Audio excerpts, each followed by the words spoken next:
Love and dependence. We often get love and dependence mixed up. So here it is, and I hope you appreciate it. This is Greene, and I'm talking from Perth, Australia, and it's 1990. Working with my own child abuse in a codependence and addiction framework has made everything so clear. I can see the effects of this abuse, yet it no longer wholeheartedly dominates me.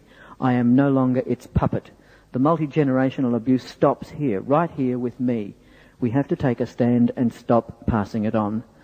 Folks, would you join me as we welcome Greene?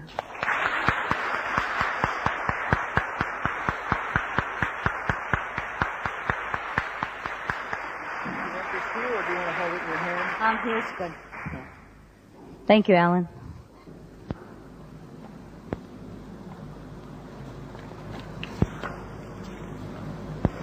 Well, it's a long time since I've been in a church.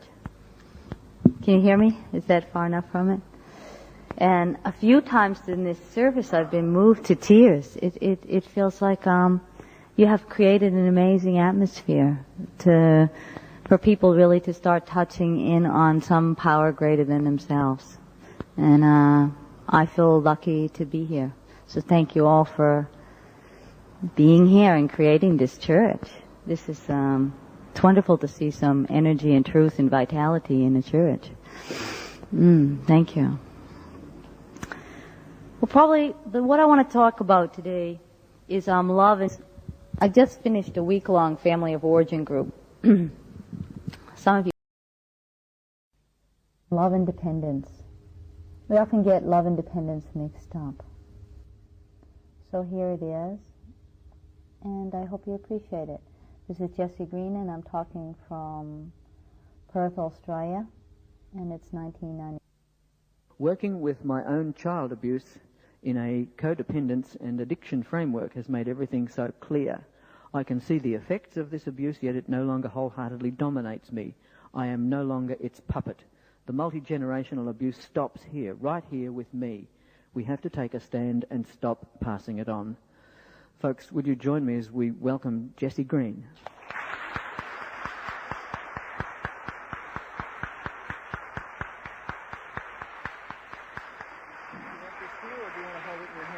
Here's good. Okay. Thank you, Alan.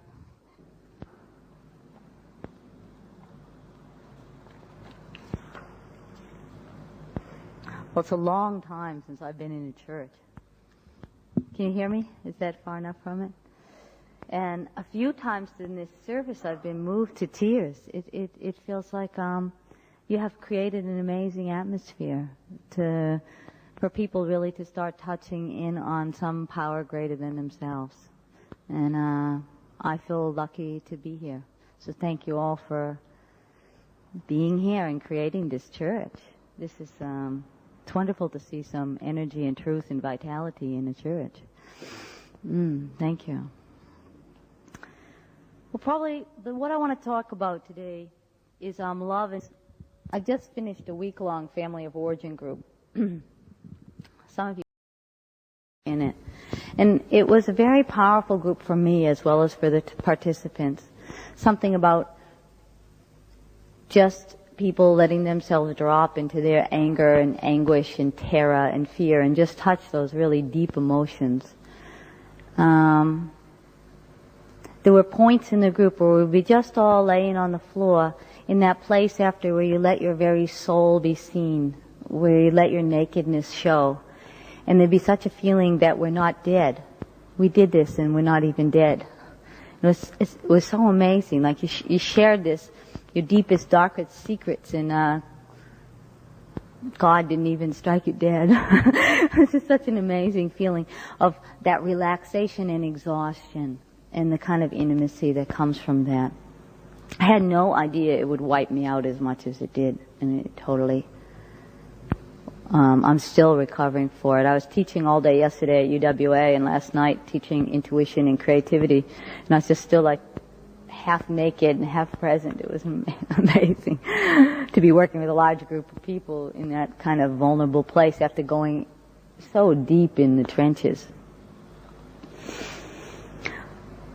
Love and dependence is a real tricky theme, what I'm going to talk to you about. What people were saying all week in that group and what we find when we go really deep is we were taught it all backwards. And it just feels like a paradox or a cosmic joke. That actually the very things that we're taught about love are often not love at all. Are often control, manipulation, domination. With sugar on top. And when I'm hearing people talk about love, a lot what they're really talking about is dependence. And I guess I want to play with that a little bit with you. I'll move this because I'm so short, okay? Just push it. Oh, pretty good.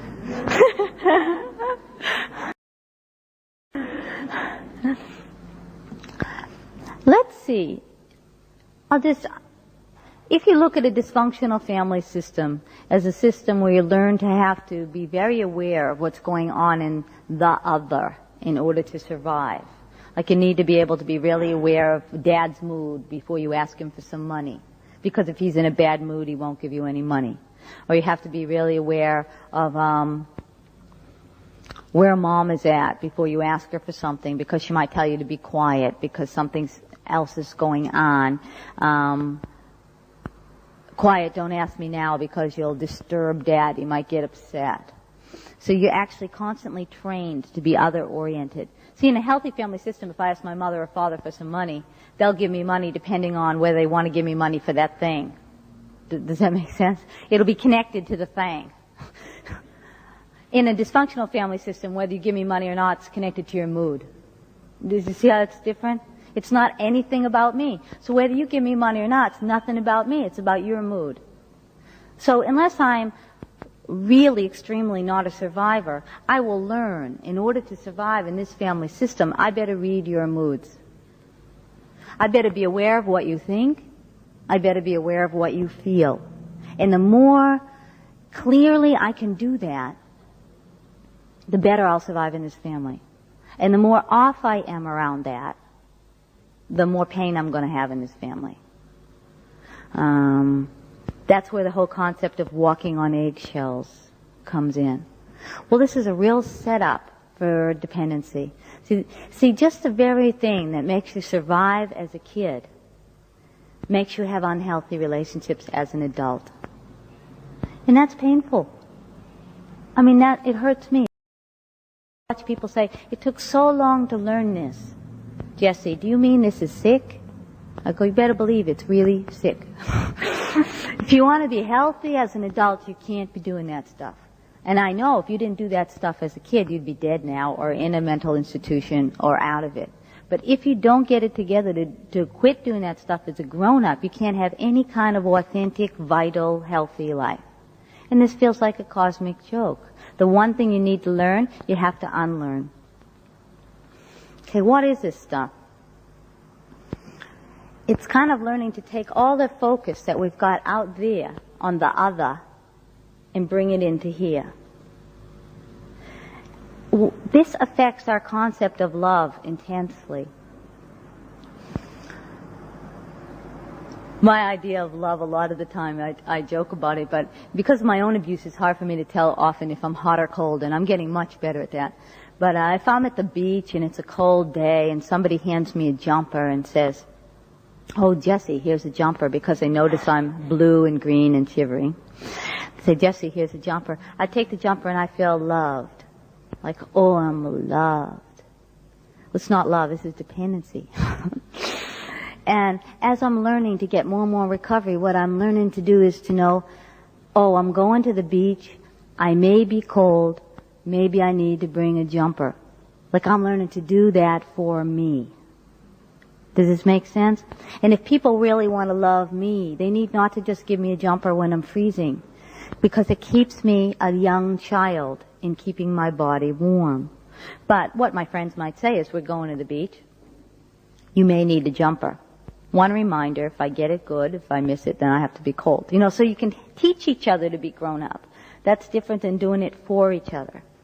But the other thing is that body is when somebody does our particular whole for us, we feel loved. Now, I noticed last Saturday you had a video by Claudia Black and what's his name? Terry Gorski. Now, Terry Gorski's really funny. I mean, I love Terry Gorski. I don't know how he came off on that video, but he's really beautiful, and he talks about this kind of stuff a lot in his own way. So let's say through that family history and the dysfunctional family system, you have 1, 2, 3 holes. Maybe it's hard to keep yourself warm. Maybe it's hard for you to know that you exist and you're precious. Maybe you can't fill out forms. One woman told me she couldn't fill out forms when she was 20 in a relationship. Her lover filled out forms for her for 12 years. And when they broke up, she was 12 years older. She still couldn't fill out forms. And she felt intense shame, crippling shame, because here she is 12 years older and she can't fill out forms. Does this make sense? That's not love. That's dependency. We constantly get love and dependency confused. Love and dependency confused. When I'm working with people, sometimes people get love and abuse confused, but that's not today's talk. They'll be talking, I think, this is abuse they're talking about. This isn't love. It's funny, we get these basic things mixed up, and it's a hindrance.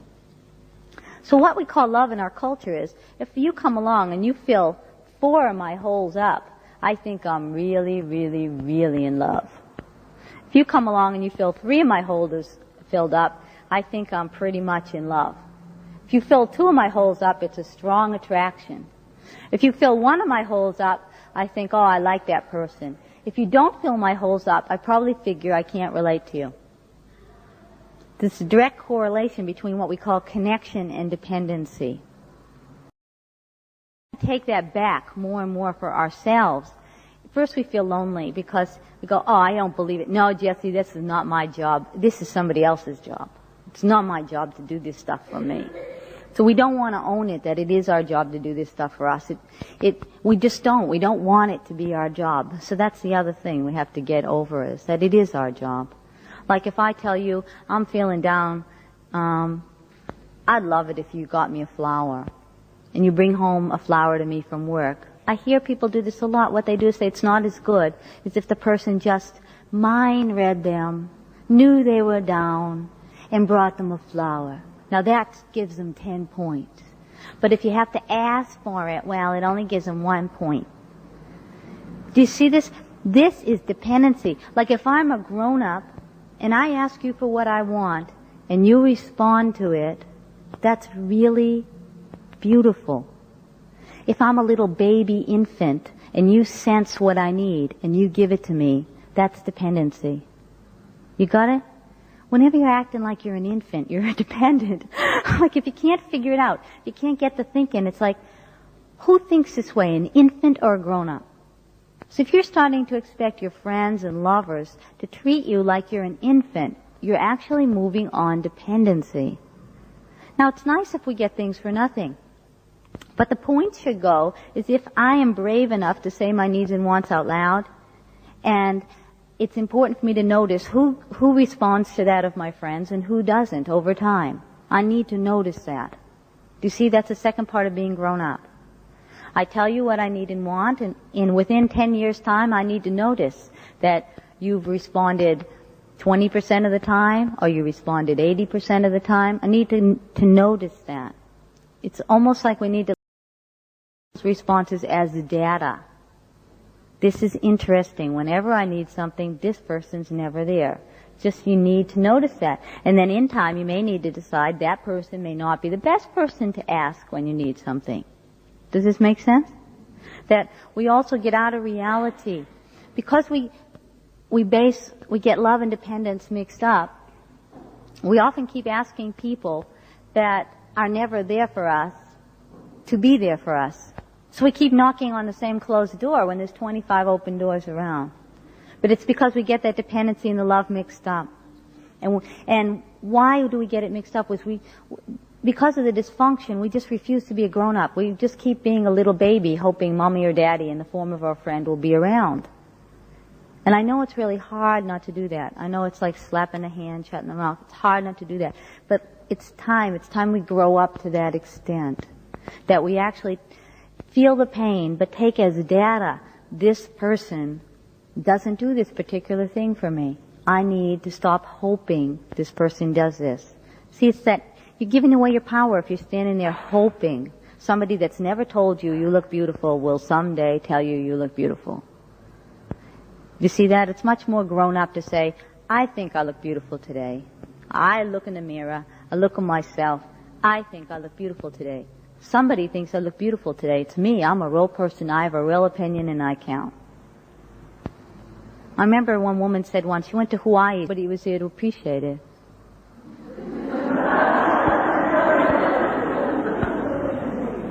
I thought, how symbolic. Like, this is the issue. This is the issue.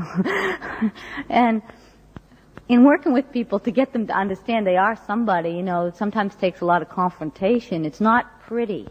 It's not pretty. Saying, excuse me, don't fill out the form for me, can you teach me how to do it, is not pretty. It takes a little bit of energy. You have to stand up for yourself a little bit. And the other thing is, for me, I do it around real male-female things. Sometimes I can't believe how stereotypically I do this. Is that I think men should do things that are really male. No, can't understand why I haven't got rid of this, but it's true. So if the vacuum cleaner breaks down, I really do not think it is my job to look at it. And I'm single, so this is definitely a detriment to have this idea. So my cleaner will come to me, she says, Jessie, the vacuum cleaner doesn't work. She obviously doesn't think it's her job to look at it either. I can tell her husband looks at the vacuum cleaner. So I look at the vacuum cleaner. So I walk in as if, I know more about this vacuum cleaner than her. I look at the vacuum cleaner and, so what's the matter? She goes, it doesn't suck up anything. So I look at the vacuum cleaner. And I start to get intimidated. Do you see that? Energy starts to go down.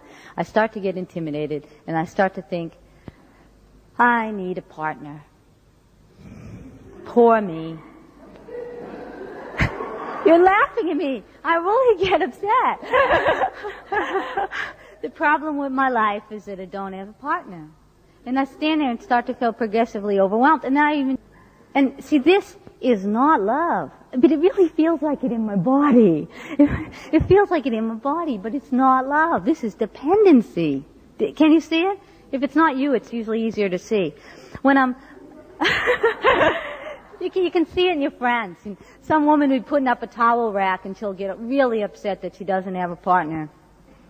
They'll put up the towel rack. She'll get so upset that she'll go out and have coffee and cakes with her friends, leaving the towel rack on the floor. To come home only later, after eating her little guts out with coffee and cake, to find the towel rack is still on the floor. And that's just the point where we want to go into our favorite addictions. Does this make sense? So she wants to go have cake. Well, I want to sit there and mope that I don't have a partner, and feel longing and start to get into a cycle, downward spiral. So the other day I took a great leap in this dependency, and I didn't feel loved. Because nobody's there to look at the vacuum cleaner, I felt nobody loved me. It's dependency. I was really feeling, I can't be a baby anymore. But in my body what I felt is, nobody loves me. I'm all alone, nobody loves me. I have to deal with this vacuum cleaner. It's funny, it's such a little incident, but the feelings are just that strong, whether it's a big incident or a small one. Usually in the past I would have got overwhelmed, stuck the vacuum cleaner in the closet. Whenever anybody come to visit me, I would mope about it, and hoping eventually somebody would say, let me look at it, Jessie. It's usually how I deal with it. One of my men friends, or invite one of my men friends to dinner, mope about the vacuum cleaner, and hope he says, Jessie, can I look at it? So I realized that this is a little bit bulky, this whole process. When we're stuck in this dependency, our whole thinking gets retarded. We're not just stuck in dependency, we're actually regressing. And when you're regressing, you really are a little child. You think like a little child. Do you see how that's not a grown professional woman's way to think? To invite a friend, first to take a week to get it together, to invite a friend to dinner, to invite a friend to dinner, to cook dinner, and hope that the friend looks at the vacuum cleaner. So I did a giant step this time. I said to her, do you know this? And she said, oh yeah, there's a vacuum cleaning place beside Action. And all of a sudden the pressure went really down because I made a step to being grown up. Instead of feeling unloved and that I needed a partner, I made a step to being grown up. The next move was beautiful beyond belief for me, was I opened the vacuum cleaner. I'd never done this. This is just not my job. This is not fair. This is somebody else's job. I do enough in this lifetime. I don't understand why I have to do this. And you get into this faulty reasoning. What's happening is, here I am, this is my life, this is what's in front of me. Whether I like it or not, this is what's in front of me. You know, my lover's sleeping with my best friend, my vacuum cleaner's broken, my kids are stealing. You know, whatever's in front of you is what's on your plate. You can use a lot of energy wishing something else was on your plate, and a lot of energy wishing you had a different plate, and a lot of energy thinking about what's on the plate, and moping about it, and moaning about it, and catharting about it, and expressing feelings about it, and praying about it. But eventually you have to look at what's on the plate and realize whether this is fair or not, this is my plate. Got it? Whether it's my fault or not, this is my plate. What am I going to do with the stuff on the plate? And you have to decide what you're doing with that stuff on that plate. So I opened the vacuum cleaner, and there was a plastic bag in it. And I pulled out this plastic bag. She sucked up a plastic bag. And I shut the vacuum cleaner, and it worked. And I felt like God.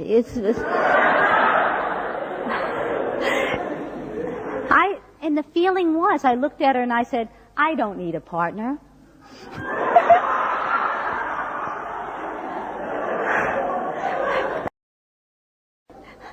I don't need a soulmate. I'm not missing anything. I fixed the vacuum cleaner.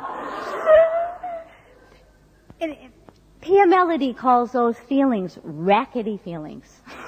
I mean, they're very strong and they can take us for a loop. And if you're not aware, you can go into a down with them for months. But they're rackety feelings, like they're just straight out of our disease. Straight out of our dependency. You know, all that whole loop of feelings usually could take me ages to go through. Is straight out of my disease. Instead, it took one morning. That's because I've been tackling this food on my plate, tackling the dependency. That, yeah, part of being alive is, you see, like as a community, what I noticed in your announcements and how you were talking and how you were looking at each other, that there's a beautiful interdependency happening. That's very different than dependency. When I'm interdependent means I'm really holding my own, I'm dealing with the food in my plate, and I'm looking at you. It's different than hoping you help me deal with the food in my plate. Do you see that? Interdependency means I'm taking charge of the vacuum cleaner. It doesn't mean I have to fix it myself. Maybe I have to take it to a vacuum cleaner place. But it means I'm taking charge of the situation. I'm not spending all the time hoping somebody's going to come by and deal with the vacuum cleaner. Do you see the difference? I could even call up a friend and say, excuse me, I know this might sound stupid, but the vacuum cleaner doesn't work. I don't know what to do about it. And I'm in the middle of wanting to go for my favorite addictions. What do you think I should do? She can even go to a friend and elicit some support. My friend may say, Jessie, it seems to me you need to.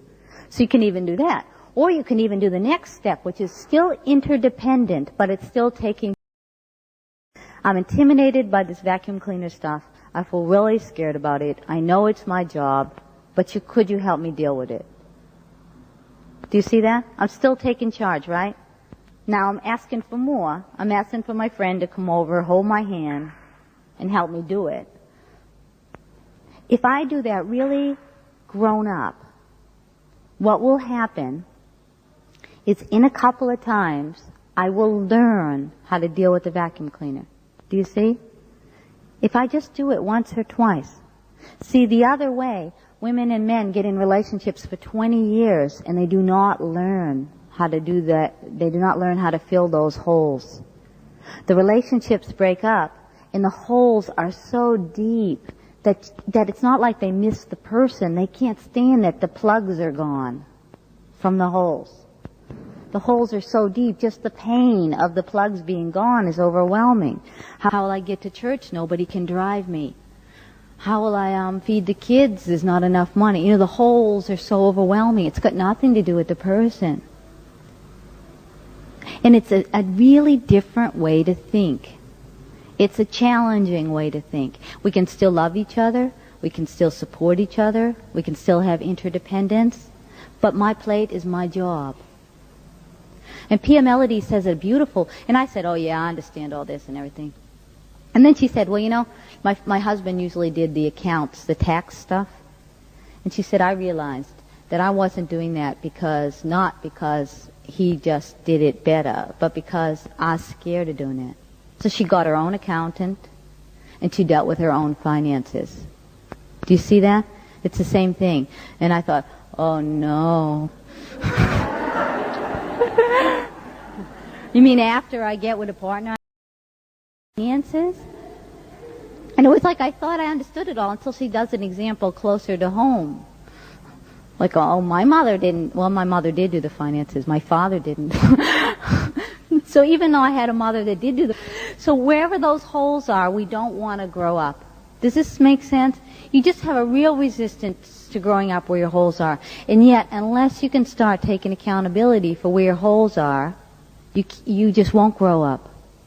And what's so weird is the whole culture calls this love. Baby, I need you. I can't live without you. There's even a song that you fill up my holes.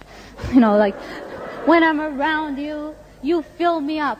And I don't need anything because you fill me up. I don't even have to think. I don't have to feel. I don't have to make decisions. You just fill me up. I mean, it sounds good, doesn't it? You can be an infant again. It's infancy that stuff's about. You can be an infant again and have the mama's tit come by and have a nice soft breast and a cosmic suck. I mean, we all would like that. But I tell you, when you're living that, you get bored. Do you see? It's you wouldn't want to be laying on the breast every day. You got things to do, places to go. But the idea is that we would, and we keep going for it. In those moments when we're tired and exhausted, then we really think that we need it, that we need our dependency needs met by somebody else. So in this talk, this is what I'd like you to actually start playing with, is when you're talking about love, and when it's more than talking, it's like feeling.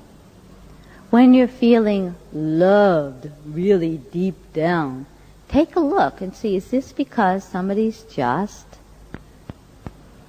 treated me like an infant and took care of my wants, expertise, you know, this whole like little dynamics that happen, and for him it feels like, yeah, I'm needed. This is it. We make a good match. And he says he can feel it chemically now in a room. If somebody walks in and has that chemical attraction, you know, this love at first sight, this chemical attraction of, wow, he goes, doesn't even say hello. So you can get that good, that you can notice this kind of people that are potentially can fill your holes, and you can say, oh, this is a potential hole filler. Hello. And not have your hormones running. Like Gorski says, you know, you hate to say how many decisions are really run by our gonads. That your hormones start running, and then that's it. The decision's made. It's okay if the kids are running in and out. Oh, it's the door blowing open and shut. So love is different than dependency. Love is different than our Velcro women and men. Love is different than our hormones running. Love is different than sugar. You know, love sometimes isn't sugar at all. It's truth and it's integrity. And truth and integrity are really, really different than don't rock the boat. You know, you can do truth and integrity with gracefulness. You know, somebody's talking at your ear, talk and talk and talk and talk, and you wish they'd just shut up. You're on the phone. You can move into truth and integrity with gracefulness. Do you see, if you're just letting your ear listen to that stuff, that you're being unloving. See, that is unloving. I call that enabling. You're letting somebody talk garbage, and you're not doing anything to stop it. That's enabling. That's allowing that person to go through life talking garbage to everybody without learning that that's not okay. Do you see? We need to start helping each other grow up. Not by being pompous or anything, but we need to say, I can't listen right now. Or something, you know. Not, I gotta go. Because that doesn't really give them anything. We need to give them a little bit of something. I can't listen right now. Or I don't know what you're really saying. I don't know what you're asking of me. You know, we can give them a little nugget. We don't have to change them. It's not our job. But we can give them a little nugget. Does this make sense?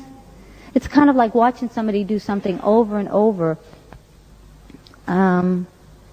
Like talk to your kids in ways that you don't like.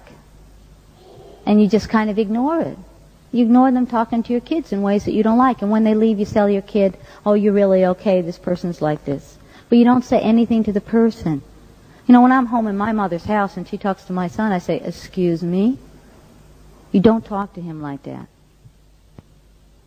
And then she forgets after a while, and she talks to him in her favorite disrespectful way, and I need to correct her again.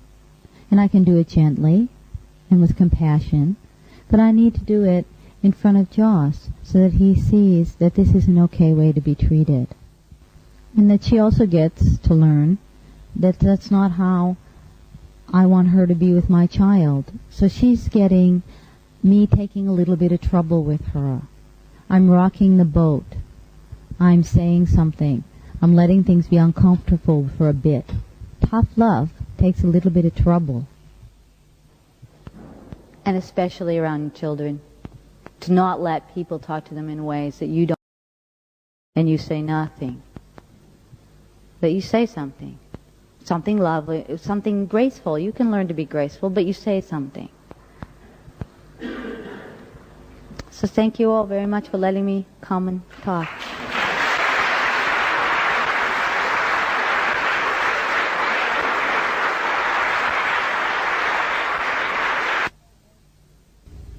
If you want more information about courses and trainings, call Jessie Greene on 09-339-3150.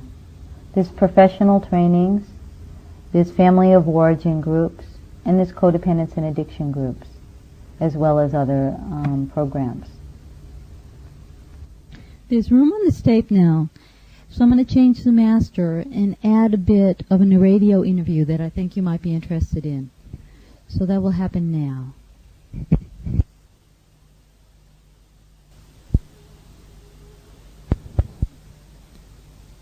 No, what's interesting is in the early days we thought there was a giant difference between being chemically addicted and process addicted. And now, with the new research coming out, there's actually not a difference in brain chemistry. You can imagine the adrenaline rush of a speed addiction and the adrenaline that somebody, a sex addict, goes into when they're making a conquest or about to score. Or a lot of the high intensity addictions, like jumping out of airplanes, sex addiction, they have as much of adrenaline rush as speed. Now, you mentioned there's sex and jumping out of airplanes. They're two of the forms it can take. What other forms can process addiction take? Okay, there's three ways all addictions take. You have the high energy addictions. You've got the lower energy addictions that tend to depress or medicate the system, like food, like heroin. And then you have the fantasy addictions, like romance addiction and LSD. And so I would say the addictions in a category are more similar to each other than whether they're chemical or non-chemical. One thing about addiction is whatever the opportunity. Like I work a lot with sex offenders, so yeah, some of them don't offend until they're in a position to drive their kids home from school every day. So let me tell you about sliding addiction. Sliding addiction is, I'm an alcoholic, but if there's not enough alcohol around, I'll do coke, and if there's not enough coke around, I'll do sex. If there's not enough sex around, I'll work my brains out. If that's not happening, then I'll eat my brains out. It's about when you can't do your favorite addiction, you kind of move into another like one. Like a polyabuser, so to speak. Yeah, or whatever. Is there a certain type of person who's more prone to these addictions? I mean, we have a stereotype of the woman sitting in front of the romance on the television with a box of chocolates. I mean, is there a stereotype or a person more prone to these types of addictions? That's good, because I think actually we are living in an addictive culture, and I think our culture trains people to be addicts. And because in our culture at this moment in time, whether we like to admit it or not, there's lots of gender differentiation, and women are socialized different than men. And we haven't done a lot of studies in this area, but I bet if you did, you'd find there was more male work ethics than female work ethics, because I imagine, or I'm sure, men are much more socialized to be the breadwinners, to give up everything, to provide for the family, and it's okay if they miss the high school graduation. It's okay if they miss important things. It's okay if time, attention, and energy to priorities in life suffer because of their work addiction. So I think, yeah, men are probably streamed into certain addictions, and women are streamed into other ones. Romance, food. Women in this of the beauty body myths. Women are definitely, their identity a lot comes from how their body looks, what shape they're in, what form they're in. So food addiction, romance addiction, women are more socialized into those addictions. I think what we're working for now in the 90s is an interdependence and an equal power in relationships. If you have one person having all the power in the relationship and the other person not having the power in the relationship, you don't have equal power, and you don't have intimacy. You really don't have intimacy. Intimacy is between equals. Unequal power is about parent-child relationships. Now, if I don't like how you're treating me and you control all the money, and I'm totally financially dependent on you, that's not an equal relationship. I'm going to have trouble getting out of that relationship. More trouble than you're going to have, financially at least. Addiction and power goes together a lot. You need to look at power and addiction. And as we're playing with equal power relationships, this is new with all of us. And the more unequal the power the relationship has, you'll find more addictions in it. I would imagine then that much of what we're talking about is culture specific. Would we find these same addictions existing perhaps in another culture? That's great, because I think for sure, being an American living in Australia for 10 years now, I can see the difference in the invisibility of certain addictions in Australia and the invisibility of other addictions in America. So I would say that certain addictions are rendered invisible in certain kind of milieus. What would they be? In Australia, I think it's harder to pinpoint alcoholism, because you have the guys, women going to the pub. It's okay to go to the pub. Now, I'm not saying everybody that does that's an alcoholic, but if you're an alcoholic within that, you can be rendered not noticeable. And when you're in a quick fix society, you eat something, it makes you sick, you go buy medicine. The medicine makes you feel better, and you go out and eat the exact same thing. That you don't have to figure out how to change your behavior. You don't have to figure out the long-term consequences of your actions. That indicates to me not only an addiction to food, to sex, and to other areas, but also an addiction to consume. And one of the questions I was going to ask is that we are surrounded by silly love songs, romantic movies, and yummy television commercials for food. How much of that will determine our process addiction? We go into addictions to fill up holes. Holes come from child abuse. And there's certain places in people that do not get parented adequately. And when we grow up, what we do, we either deal with that wound or we fill it up, or we stimulate it, or we hide it, or we keep it away from us dealing with it. And so one way to do that is to get into, if I get this car, I'll feel better. So here's the wound sticking up its ugly head, but if I get the car, I'll feel better. So yes, consumerism does it, but also we do it in relationships. Like we're in a relationship and we start, the wound renders its head, and we think something external to us will make it better. Like if I work less, it'll be better. Particularly when we're referring to foods and sex. I mean, are we talking about addiction or are we talking about obsession? What is the role of obsession? Well, first, you're doing something because it's nice. Let's say you're working because you need the money. But then your time, attention, and energy goes away from other important things and goes into work. And then you know across the line when you're working in order to meet people, or you're working in order to have fun, when the whole life's revolving around the work instead of the work supporting the life. One little way you can kind of know you've crossed the line.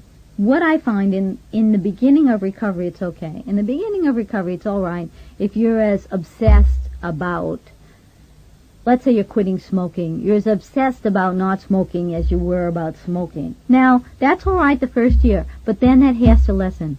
If that's not lessening, you're doing something wrong. Now, the process addictions are a little tricky, too, because you need to do a lot of them. Like you need to eat, you need to sex, you need to work. So it's not as easy as just dropping heroin or alcohol or even chocolate or sugar. You need to figure out moderation. How is process addiction treated? Is it treated much the same as chemical addiction, or is it something entirely different there? Oh, that's a good question. This is a really good question. Because here you start talking about whether you have archaic treatment programs or not. This is where we get really political. That some of the old treatment programs for non-chemical addiction, some of the old treatment programs don't even work with sliding addiction. The newer programs treat process addiction, treat chemical addiction, and treat sliding addictions. And so what they talk about now is when you get into addictive mode. Now, at first, you do need to deal with the major addictions.